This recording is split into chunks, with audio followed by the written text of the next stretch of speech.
Hello મિત્રો, કેમ છો તમે બધા? જય સ્વામિનારાયણ. હું પણ મજામાં છું, તમે પણ મજામાં છો. અને અત્યારે આજના આ વિડીયોમાં સાંજે વિડીયો બનાવું અને આ મારા ડેઈલી વિડીયો 9 વાગે આવી જશે. સાંજના 9 વાગે આવી જશે.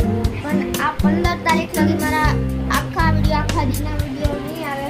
મારા પરીક્ષા છે એટલા માટે આખા દિવસના વિડીયો નહીં આવે 15 તારીખ લગી.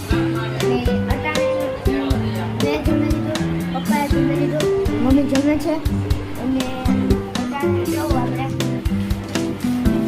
તમારે વાંચવાની હોય એટલે હું આખો દિને બ્લોગ્સ 15 તારીખ લગી, મતલબ 15 તારીખ સોમવાર પહેલો ત્રીજા સોમવાર લગી હું નહીં બનાવી શકું ફૂલ વિડીયોઝ, પણ રોજના થોડા નાના વિડીયો યા શોર્ટ વિડીયો આવી જશે 9 વાગે રાતે.